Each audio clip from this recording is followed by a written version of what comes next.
Assalamu alaikum rahmatullahi wa barakatuh. Hope you're doing well. Let us continue just, dissecting my notes from what I have learned from studying the radical feminist philosophy, the RadFems, okay? And I want to share it because I don't want anyone to be able to accuse me of not studying what those people believe. Because people who may not know me may think, oh, well, maybe you just haven't given them the time of day. And also, the RadFems really attack Muslims, and so I think as an American revert who grew up with feminism and converted to Islam, I think it's critical that I explain myself and my views and why I prefer Islam so that other reverts can feel like someone relates to them, like they have something in common, and maybe they're having a moment of doubt or faith weakness, and then this will help strengthen them, inshallah. Okay, so here it says, I wrote, the patriarchy assigns women to the kitchen to free men to work. So paid work, public roles. Okay. So a lot of women I've noticed have started to, at least in America, they don't really see the value in cooking, and I think DoorDash, Uber Eats, and fast food have really eroded the importance of skills concerning culinary arts. And cooking is medicine, and it's not an accident to think that if you want to destroy a country, make the food supply quite disgusting. And if I try to remember, hold on, I'll write it here. The processed foods, because I want to include that clip. But the processed foods are becoming mainstream for us, and in the 90s, cereal was heavily pushed on children. I remember eating Fruity Pebbles, Cocoa Puffs, Count Chocula, Fruit Loops, and Lucky Charms, Trix. This Frosted Flakes, terrible. It's like dog food but for humans. It's like human dog food. Sugar, artificial colors, GMOs, no nutrients at all.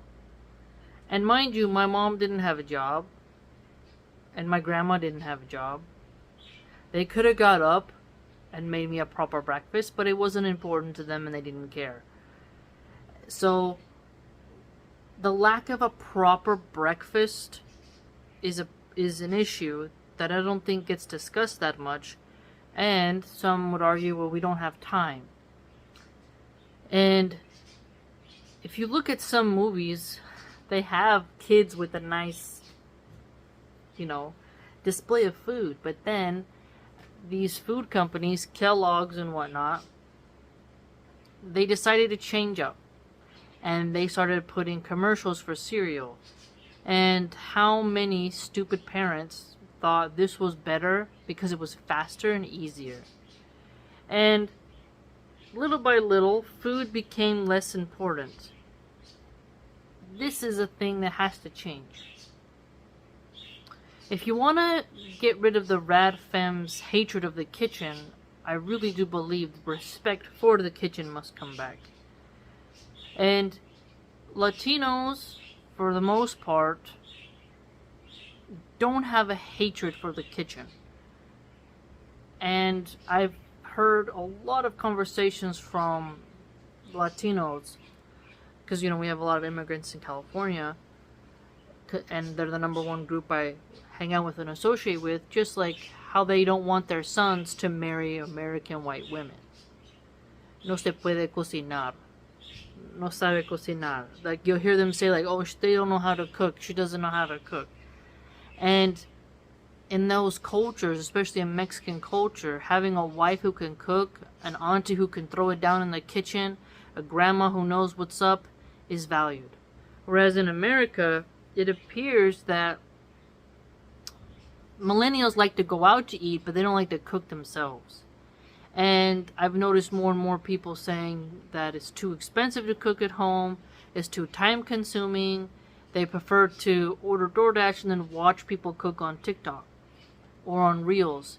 And they don't really use it for inspiration, but it's just something visual. And I find this to be quite peculiar because... oh, I feel a sneeze coming on, hold on. I find this to be quite peculiar, excuse me, because we can see how many health problems are arising due to the fact that no one is taking medicine seriously. I have a book I got from the library that deals with Chinese medicine and its relation to food.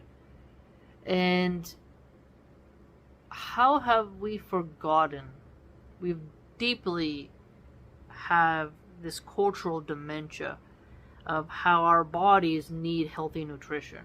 And the weirdest part as well is that people think because they can only have minimal ingredients that they can't make food taste good. So instead of making a simple rice dish taste good, they prefer to just have something else that's lacking. And frozen food is often has a dead flavor. It doesn't taste alive. And one might argue that if some husbands, just in America at least, showed more appreciation for a home-cooked meal, I think women wouldn't feel so bad doing it. And if more women had respect for those who did cook, then women would have more desire to feel pride and accomplishment in it. But we seem to only respect it now culturally when it's done in a restaurant, not when it's done at home. We expect it from grandmas, but we don't expect it from the younger generation of women. And so this reminds us that we need to make it so cooking for your children is respected, praised, and honored, and where we inhabit a culture that sees cooking as a necessity for life. Not just a hobby, but something that's crucial to your child's development. And there are community colleges who have some cooking courses. I mean, there's so much information now to learn different recipes and to explore. And as you explore, you'll get better and better. You'll discover what you like, what you don't like. Your palate will expand. And it's a very fun adventure to go on when you begin to love the art of cooking. So remind yourself that when these RadFems shame the kitchen and they try to frame being in the kitchen as oppressive and not nothing special simply because it isn't paid by the government, this is absurd, because not everything that has value will get a monetary price tag on it. What I mean to say is, you could do an act of kindness for somebody and it's still going to be worth more spiritually than an act that you're going to get $5-10 for. Just because you're not getting financial compensation,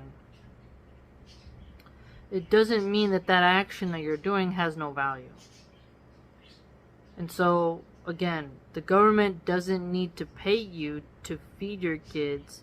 And the patriarchy is not oppressing you because they want you to take on that duty, right?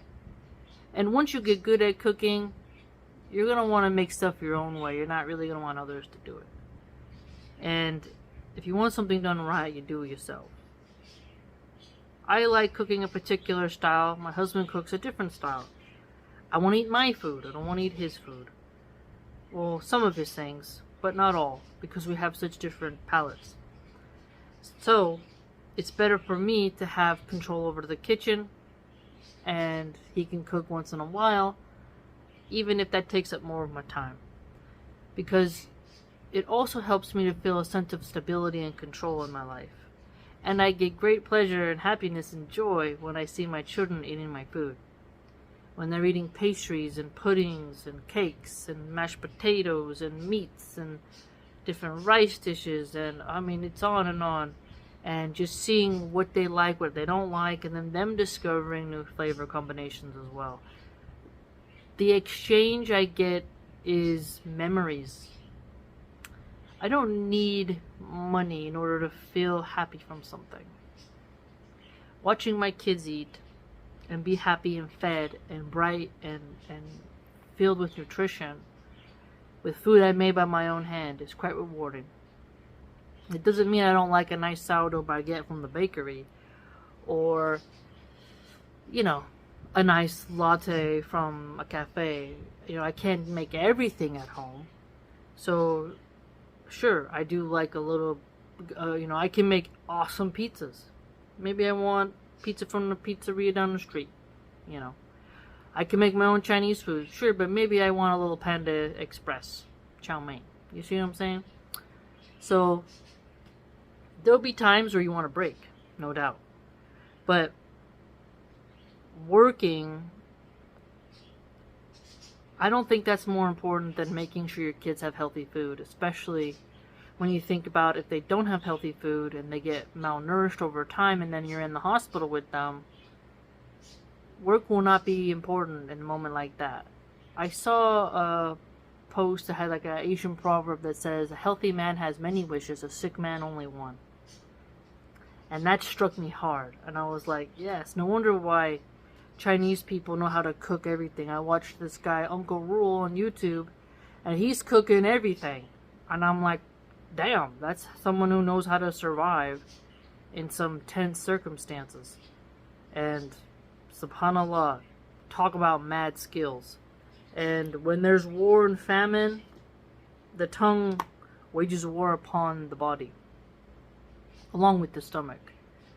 But knowing how to cook many things saves lives and sustains our sanity. Let me know what you think. Please like, comment, subscribe, share, join the blog.